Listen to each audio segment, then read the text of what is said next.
the words rather than Oh, the okay, images. fantastic. Yeah. Then I don't have to worry about the light. I was No, thinking no, that no. we need to do all that stuff. Good, good. Yeah, All right, fantastic. Yeah, that's All great. right. yeah. I'll So, turn it over to John. Yeah. Tara, is Saidin familiar with what we're trying to put together? Yeah, I did take him through it, and he Great. had the maker proposal sent through. Yeah. But yeah, if Yeah. you wanted to walk him through that article, because I think it's been a bit more developed now than when we spoke Yeah. last time. Yeah, well, Saidin, essentially we wanted to do a 4-part article series. So if people are struggling with feeling lonely, or if they have loved ones that are lonely for different reasons, and it can be different reasons that someone would experience loneliness, especially at this time of year, we Yeah. wanted to do this article series to sort of just provide some insights and some tips, and I guess let people know that they're not alone and other people are going through it, and some ways to support and recognize, because it is a bit of a silent Yeah. epidemic. It's not Yeah. a thing that's like very visible, like cancer, Yeah. or so, it's quite unusual. So that's where people like experts from our charities come in to weigh in with some advice, and then we wanted to speak with artists who were a filmmaking site, so we wanted to speak to filmmakers too to lend their perspective. Yeah. So I guess the first question that we had for yourself as a filmmaker would be, from your perspective, how would you sum up the issue of loneliness?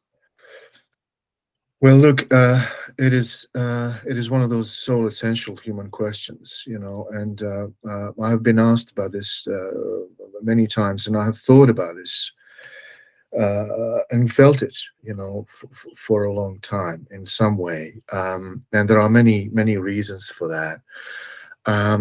What I'd like to say is sort of what is important is not to be afraid of loneliness in many ways, but to attempt to embrace it when it occurs, and attempt to use it and utilize it for self-realization, and finding out who we really are. There are some great things about loneliness as a human condition, because it offers us the space of incomparable intimacy in which we can really think and try to find ourselves, because we live in a society of impositions. We live in a society of what they call information, and impositions of that information at the relentless pace,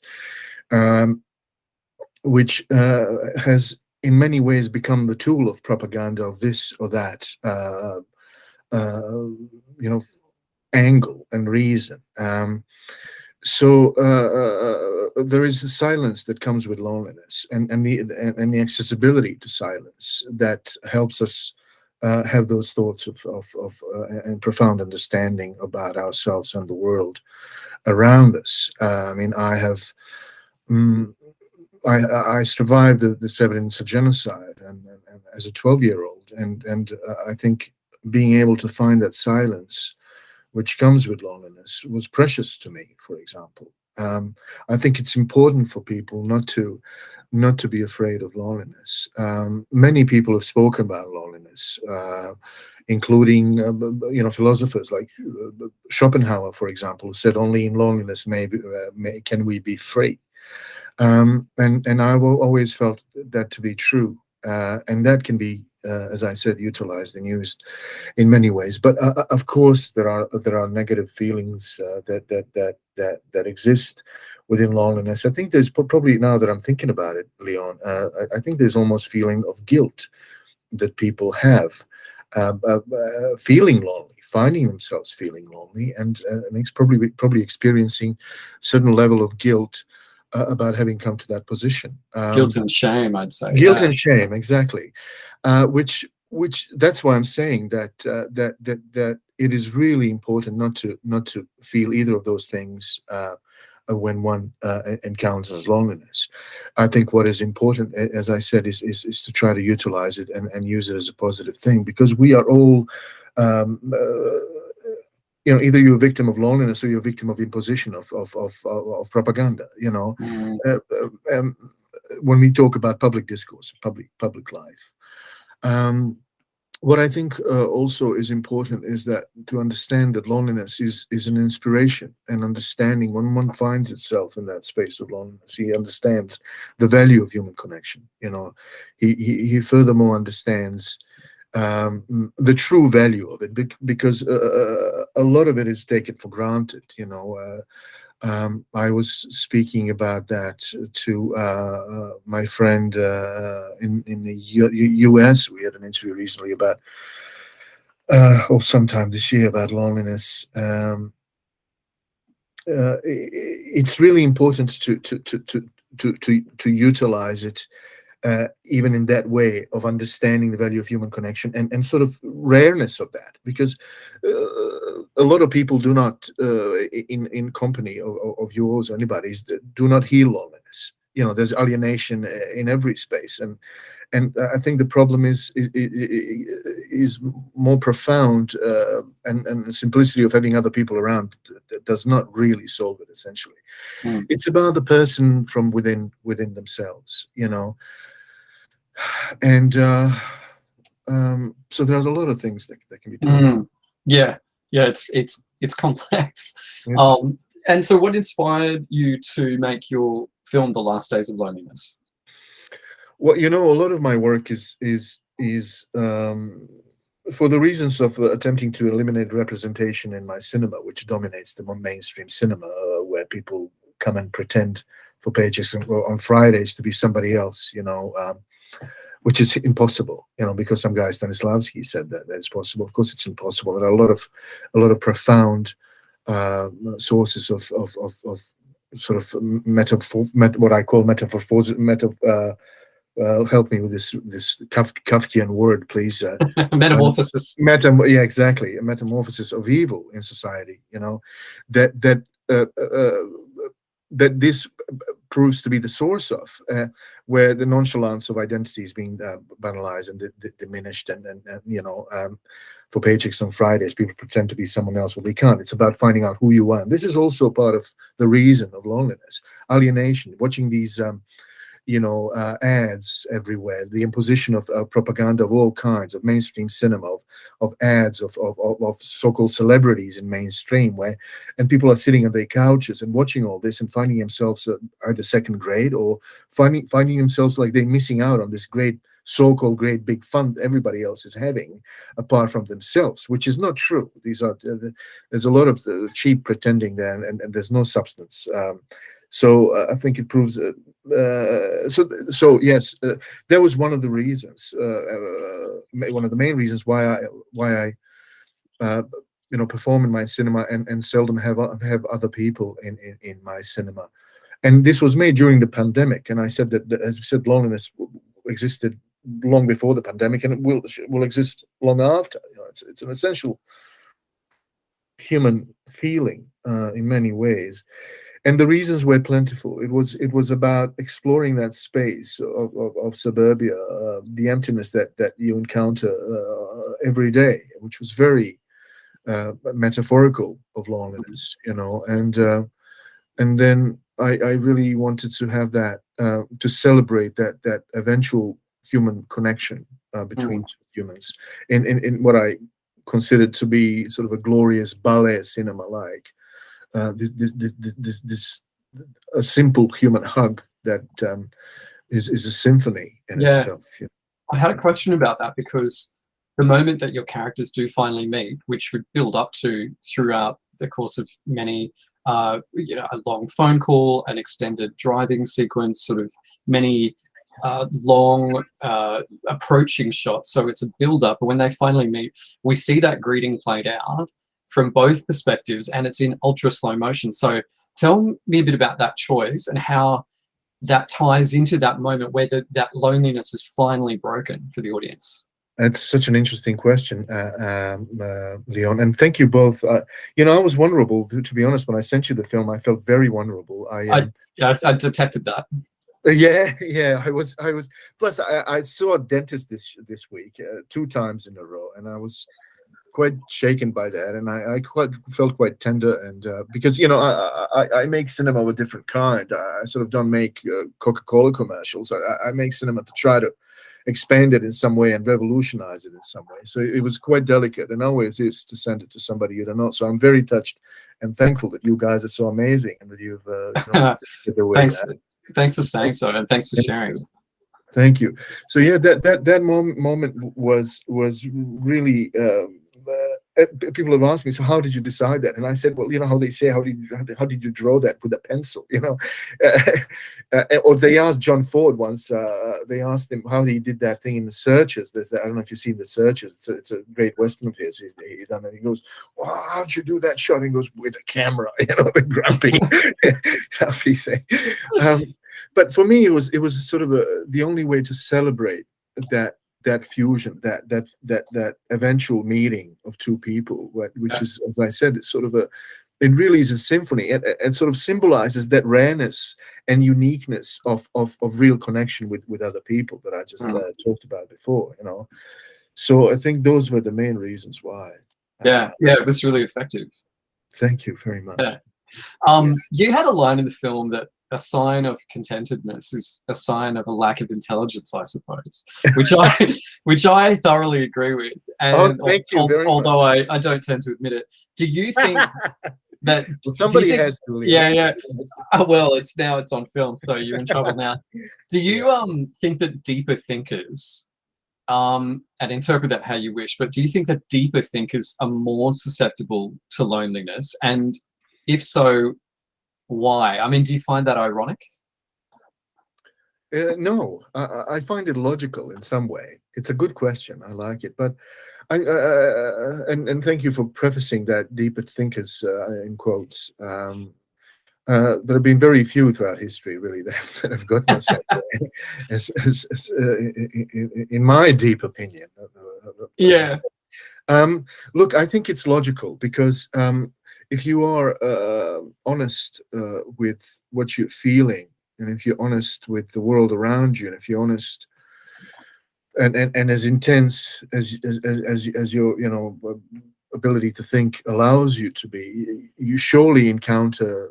Either this is my maybe justification for feeling loneliness myself, So it's, I think it's inevitable. I think, and it is ironic, as you said, because, well, maybe it's not. Maybe the profound thoughts are the ones.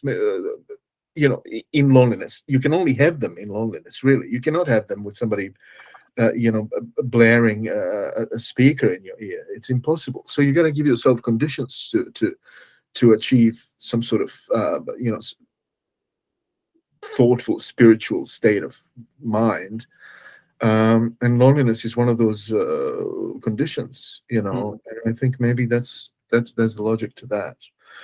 But there's also joy. I mean, this might sound ironic too, but for me, there's joy in loneliness.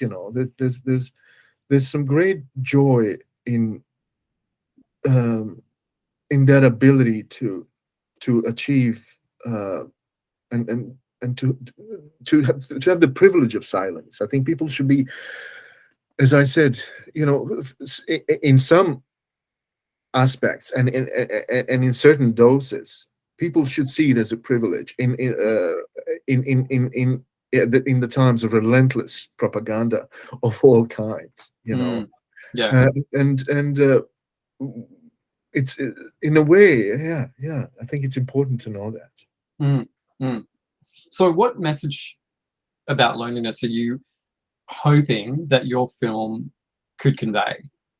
What would people take away? What nutshell message about loneliness would you hope that you could, like, if you could kind of compress it into a little, like, stock cube that people kind of put on their tongues after they see the film? What would that be?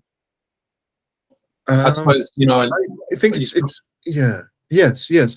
Well, the film itself is about other things too. Some have said that it's about death also, because loneliness. For me, for the artist that I am, in many ways, loneliness is symbolizes life itself within this film. So the last days of loneliness are the last days of life itself. But also, maybe there's an aspect to that message that I've only recently started thinking about. That one is, as we said, one is free in loneliness, and then that dies once you encounter another, however amazing and incredible and necessary and beautiful that meeting of another human being is. Yeah. Part of you dies with that meeting. This silence that you have, and this space around you that gives you the chance to evolve your own consciousness, in that space, and to work and to create. And then when you encounter another, that part of you sort of dies, but this other part of you starts to live, and lives joyfully. But I don't think, I think both are joyful. I don't think one is not and the other. It's not black and white, as we said.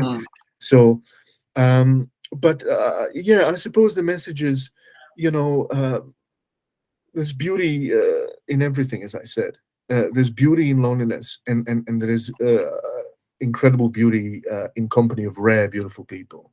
That is genuine, and that both should be embraced fully, and should not be feared, but utilized and used for the bettering of oneself, and evolving. Yeah. Yeah, it's an interesting. I mean, there's so many. You can't help but watch it, and not be, and not filter it through this, this layer of COVID and ISO and lockdown and all of this sort of stuff. But yeah, it's interesting. I really like the duality of that. That you sort of, the moment that, I mean, you're waiting for the hands to shake and you're waiting for the hug to happen, but then I suppose you're in a bubble, he's in a bubble, and that bubble gets popped. Which means that's one, I guess, precious existence that's stopped. But then you're together in a bubble, so that's a new experience. So I don't know how to formulate that into a. You have said it perfectly. You've said it beautifully. Just well. Yeah. Well, thank you. Congratulations. Yeah. It's a. I suppose another way to ask the question would be, do you think that people would sort of see the characters and feel what kind of emotion do you think, or what have you heard, the emotions that come up in people when that meeting does finally happen? Somebody said, a lady from a 3CR radio in an interview about it said, when your hands go up, it's a killer. That's what she said. And I thought, I sort of understood what she meant. Like, when my hands from behind my coat and go up for a hug, she said, it's a killer. Well, that's very sophisticated way of putting it, man. You mean of that scene, or the film, itself? I suppose the film itself, but any part that you want to comment on. Well, art, great great films are the ones you keep finding out about on and on and on and on, and there are layers of it. There's a psychological aspect of war of the younger man. There's this ongoing psychological presence of disturbance and war that's happening within him. That's probably kind of a reason, partly, for his need of loneliness and isolation, and wanting it, and not wanting it in the same breath as at some point it says. But people have come up with they keep coming up with more and more messages from the film, and what it means to them, and how it sort of relates to them. But I think anybody who's walked through the Melbourne suburbs in silence will understand the opening sequence, my opening sequence of the film. The miles and miles of empty, silent, quiet streets. And when I came to Australia first, I wondered where all the people are. It was one of the shocks, great visual shocks that I encountered, because it's unheard of, impossible. It was up to that point. But then I really started to embrace it and to see the great cinematic quality to it. It's like this huge, incredible stage given to you that I simply had to make a film with that in it. Mm. I made some other films with that in, but this was in a different way because it anticipated a connection. It was there's the great epic quality to this film is that journey from one person to another, and then finally meeting. Mm. So it's hard for me to answer specifically to your question because those things are always changing and evolving. What people get and understand from it, and even myself, when I think about the film, even I'm finding out, more things about it. Mm-hmm. But it was great to have John. Also, one of the reasons was to have John Flaus in it. Was been one of my great friends, and sort of in a very strange way. I don't even know how it happens. I think two of us are sort of almost a symbol of possibility, Australian society and fusion that's ongoing and happening. He's 50 back. I said to him, that I said to somebody in an interview, I said, John is, after all, 50 years older than me. And he said, 49. Yeah. Yeah, don't shortchange it. Yeah, that's important. 49. All right, man, sorry. That's great. Yeah, I liked this line too. I haven't been to a disco in 60 years. But yeah. Yeah. That's the only thing that I wrote in the whole dialogue scene. It was the only thing that was written. And he delivered it so yeah, well. he was pretty zesty about delivering it. He loved yeah, that's it. He loved saying it. Well, so we've got obviously, as I said, some experts takes from a clinical, and psychological perspective, but from an artist's perspective and philosophical perspective, I suppose, yeah. And so in terms of art, and stepping back from just your own film, but just generally, what role do you think that art, like film, but any art, but art like film can play in helping audiences to understand loneliness or to ease loneliness in people? Where do you think art can fit into that element of existence for people? Art has a huge role to play. If I thought the science was more important than art, I would have been a scientist. But I don't. I think the art is the cutting edge of the human evolution of human consciousness and subconsciousness from which it derives in many ways, and it has a huge role to play. It is hard for people to, watching this mainstream cinema based on entertainment, it's hard for them to get anything about loneliness from these films, because in American films and in these mainstream films, something always happens. Somebody's phone always rings. There's an action, the explosions, the offense at human brains and consciousness, trying to offend them with every frame by trying to entertain them, Well, Saidin, I hate to point this out, but there are explosions in your film. So. There are, but there are. They come from the psychological realm, they symbolize that. But I'm not. Yeah, thank you. I couldn't resist being cheeky. I know you're funny. I like you. It's really cute. So it has a huge role to play. I think art has the greatest role to play in the contemporary society in general, and always has.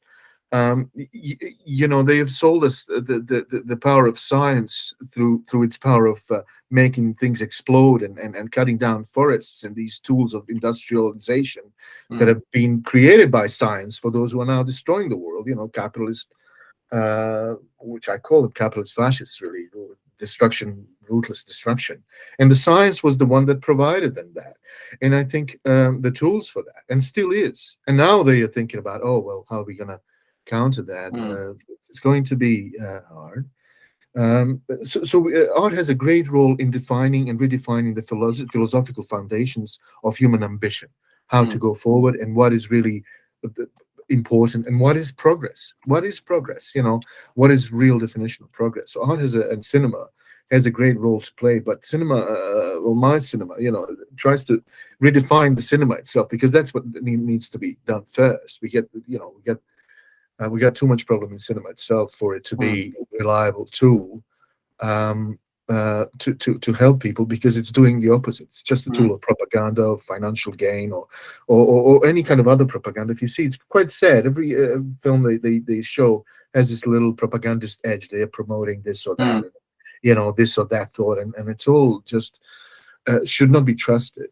So it's some things, great things, some down to a few people and a few great things, and they must be nurtured and cherished and made more powerful. You know. So when you say redefining our ambition and redefining what our progress is, what do you mean? Yeah, our progress, like us getting more together as a society, so we don't have issues like loneliness, or we don't have issues like climate change. Is that what you mean? Well, yeah. I mean all those things. If we have 1% of people who own most of the whatever they think it's worth owning, and I've said this before, 1% of people in society who own whatever more than 50% of capitalist possessions, and I have no problem with them owning anything, but what they think is worth owning implies a criminal destruction of the supreme living substance in otherwise empty universe, which is the world itself, and it's ours, and the philosophy that protects it has to evolve, and this is why the art's great and important. I mean, great art is important. Changing that philosophy. If we manage to achieve the level of consciousness that says, well, the progress is not destroying whatever 19 square kilometers of Amazon forest every day for some sort of a bottom line, somebody's what they call profit. We have to redefine these things, and we cannot. And also this problem of alienation, for example, which I would connect to loneliness very much. So yes, redefining the idea of progress. We got to change these people. We got to stop them destroying the only world we know known for, and the supreme living substance. First, we have to stop them destroying it, and for that we have to change the governing ways. We have to. I wrote a book called. It's an e-book called "The Destruction of the Wind: Neo-Democratic Electronic Government versus the Destruction of the Wind," where I propose the change, evolution of democracy itself, where people's votes are simply counted upon the issues and the decisions put to practice without the necessity of having one leader. We live sort of in a caveman philosophy where biggest caveman, biggest muscles, most deer. He was a leader. That was a natural thing. It was great. It was necessary then, but it's not anymore. They're hiding behind this idea of quasi-democracy, where a little small elites are telling people what to do and what the progress is, and they're forcing them towards that goal of madness and destruction through the processes of modern enslavements, through the bank systems and all that stuff that's happening. So if we give people the vote, if we really give them the vote through this change that has to happen, eventually it has to, and it will, then we are making a true revolution. We are really changing the people's perceptions of themselves, and this is also part why people feel lonely, because they feel so powerless in many ways. They feel so miserable and non-important. That's one of the reasons why they feel lonely. And they said because they see they cannot really change anything. It's not in their power, and this sort of dust in your eyes thing that freedom of speech. Well, yes, you can go in the streets and shout, but you don't have the systematic way of changing anything. You're still one small elite is just making all the decisions. So we have to change, and they protecting this version of democracy as they are, as you can see. We need one supreme leader to lead all of us, because he's so supreme, and he's necessary, and he's not, and that has to change.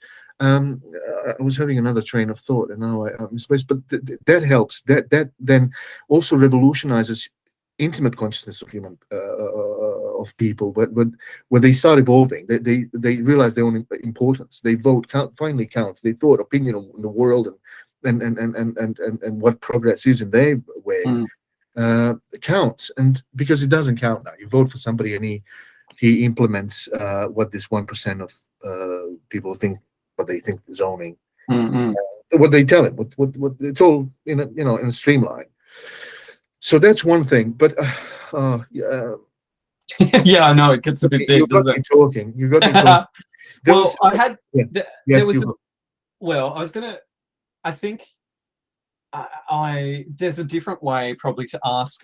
This is probably a different way of asking the same question, but why? So in terms of, because there will be a lot of, let's just bring it back to people on Christmas Day. Let's even say John Flaus, or a character. You can imagine there's thousands of men like John around Australia on Christmas Day who might not have anyone to go and visit or have anyone to come and visit them. For someone like that, why is art important in addressing a topic like loneliness, in your opinion? Do you think because it just great films or great stories can distract from the feeling of being lonely, or does it help people access and understand their deeper feelings of being lonely? Or is it both? That's a really great thought, Leon. Well, it wouldn't be relevant if it was the case of the first. They just Distraction, full of distraction. It's right. It's superfluous and irrelevant, and it doesn't last, and it's not real. But if the power of art, again, we have to say great art. We can't. A lot of people that a lot of those who utilize medium of art are not artists, and what they make is not art. It just sort of looks like it on the surface, but it's not. It's in many ways anti-art. But the great art has a great ability to connect to one's innerness, one's inner little, boy who ran the fields of his own childhood. And once one is reconnected to that part of oneself, he is instantly not lonely, because he feels so rich. He feels so full of and complete in many ways. Once you reach that state of yourself, and you become touched by something so deeply that reminds you of yourself in the most beautiful version of yourself that you know of, then you're instantly satisfied and happy, and in many ways complete. And that's sort of healing the loneliness. That has the ability to heal the loneliness in a true way. Yeah. And That's really beautifully said, actually. Thank you, darling. Yeah. Thank you. Thanks. Thank you. Leave that. I could feel that quote being inserted into the article, like, as you were saying it, actually. So thank you. I think that's a really good point, because that's partly why we wanted to. I think you could talk to doctors all day and put interesting, like you said, psychological and medical kind of learnings in, but then there's a whole aspect to what we otherwise. Why would we hang paintings in rooms and people go and see them? That's sort of, that doesn't have any meaning if that's not worth examining, or what that can do for us just collectively as a society. We wouldn't prize that stuff, but we do. So having an insight like that from someone like yourself, I think it rounds out what we're trying to achieve by, we're still a movie site, and even though we're drawing a spotlight onto causes, we coming at it from we're filtering it through a perspective of an art form that we all love. So coming at that in both ways was important to us. So that's excellent. Thank you. Look, when Thara sent me the initial email, and I briefly went to the website, and the second I read that first sentence on the website, film is not entertainment or something like that. It can move mountains or something. That's how I perceive it, change the world.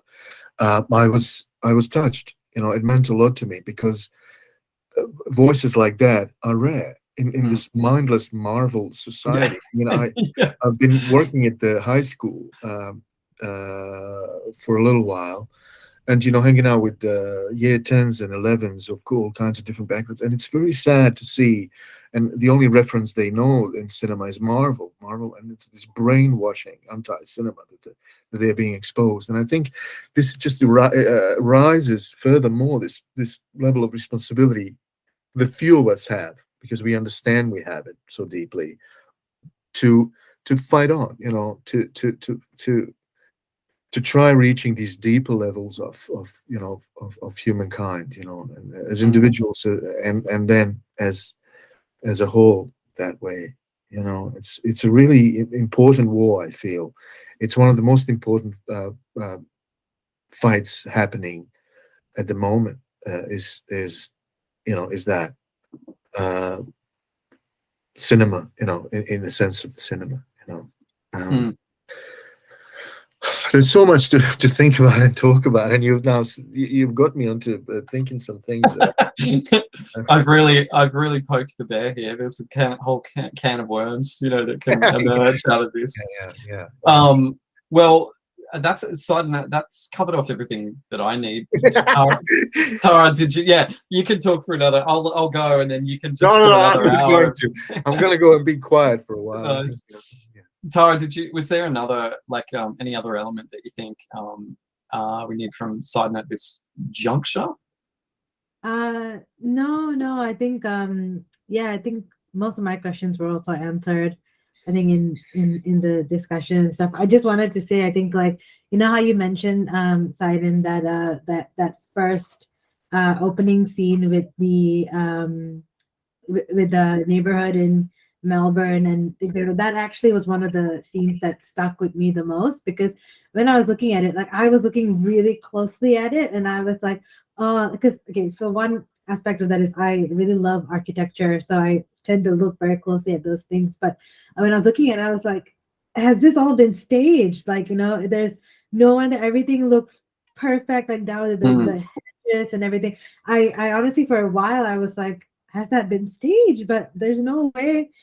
I didn't think you rented out a whole suburb just for that. Right. It's like what's that movie where the guy is on the bridge in London and there's like a zombie kind of outbreak or a disease outbreak, and he's totally alone in London, and there's it's like he's same thing. There's just he's looking around and it's just a metropolis, but there's no one around. So when that film was when we shot that scene, and I was laughing loudly because I was so impressed, and I said to my friend, those Hollywood fools would have had to pay $1 million to get this. Yeah. We just got it, man. It's so great. And I was ecstatic, and that's one of my favorite parts of the film. Well, I think one of my favorite parts of all cinema, really, anybody's and mine and anybody's, was after that. I'll go back to this just quickly. When the autumn leaves are coming and they slowly becoming John's face, and that aspect of him, and the crows and him walking but the opening sequence, those streets and the steps in the middle, and the oneness against the landscape, and it was magical to make this film. It just came out magically, and it was really hard to make because it was made in the middle of the pandemic. There was no way we could get together even for editing sessions. So it was really magical. Then we had the world premiere up in Castlemaine. I took it because John is 88, and I keep working to sort of keep him engaged, and. I took it right away.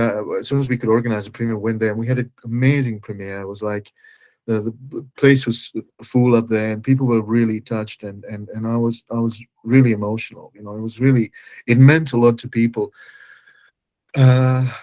because of their situation, because what they've learned about themselves and about the world, through this process. So thank you so much. I'm so glad you mentioned that, and both of you, really, thank you so much. Yeah, of course. You're wonderful. Thank you.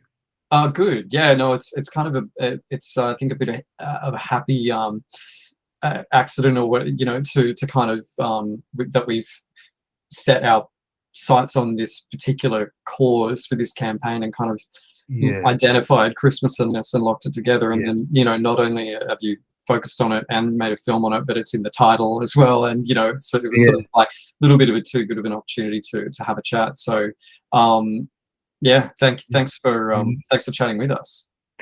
Thank you for sort of keep convincing me how beautiful people are, and, thank you so much. Thara gets that a lot, me not so much, but I can see that. Yeah. It's nice of you to mention it anyway. I'll take it.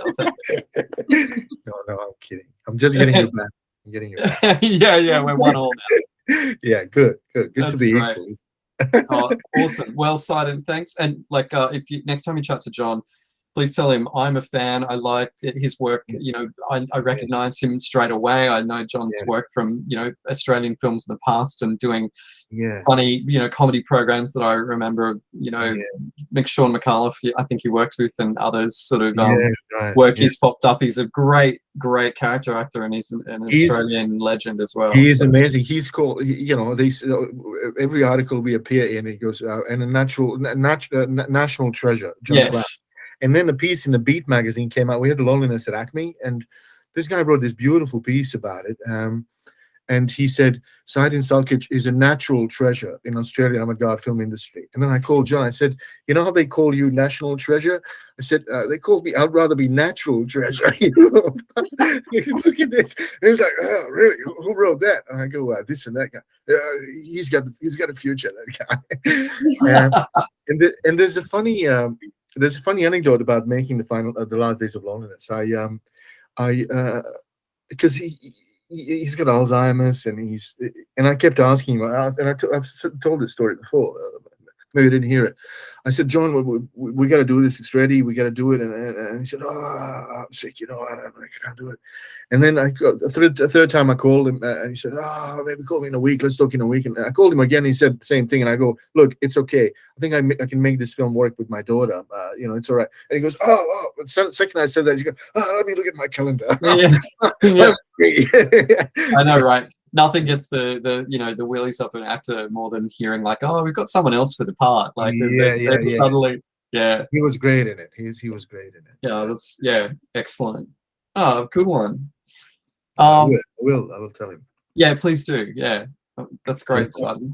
Okay, thanks so much. Thank you, guys. I mean, whatever you need. I'm not exactly sure what's happening next, but whatever is happening, let me know. And I think what will happen next is you know, Leon will go away and you know, turn all of this into an amazing article. And then what we'll do is we'll send you a draft of that article just to look over before that goes live. And that will show you how, you know, we're linking to it on our site, things like that. And then we'll let you know sort of then once that's all approved, you know, we'll send it out to everyone and promote it, and we will be measuring some of the impact from that as well, and we can report back to you as well. Yeah, sure. I'm sure it's going to be amazing. Keep me posted. Maybe later on we could. This video might be interesting too. This video interview version of it was fun. So save some of that, and we'll see how that goes. Of this interview. Yeah. Copy of it would be fun. Get our Edward Scissorhands onto it. Yeah. Anyway, okay. Well, thank you so much. And are you intending to link the Loneliness on the website, or the Last Days of Loneliness, the film, or how? Well, the entry is on the site. So I saw the poster. So basically, it's like how would you describe it? It's a catalog, really, isn't it, Thara? It's like a aggregator. So anything you can search for, it appears, but it's more like that's the poster and data, the runtime. It's like a listing, you know, like fine. That's good. A library. Yes. So you know, that's I like that. That's fine. Yeah, that's good. Yeah, and if it's ever on any sort of site that people can go to stream it or watch it, like we can add that information there. Yeah, no, I prefer it that way because it's still sort of. I sent it to Sundance, so I'm still waiting for that. It's sort of. I was a bit worried last night, maybe from this toothache paranoia. I thought, geez, maybe we shouldn't share it with everybody. But having the information, it's great, and let's wait and see what happens in the future. Yeah. Okay. Fantastic. That's perfect. Yeah. Oh, nice. Oh, well, great. Well, mate, please, feel free to spread the word and get where we are essentially at this very baby hatchling in the nest phase where we just, you know, hope people will go to good.film and actually, you know, sign up and use it as a resource and to share it with people and to effectively spread the word around, you know, that, hey, did you know there's this like site that connects movies to good causes, and it's all about essentially reducing polarization, and you know, it sounds like, you know, it's kind of right up your street as well. It's extremely relevant. I think we should go, I don't know what your ambitions are with regards to media, but I think ABC should look at this because of the cause itself. They should be approached.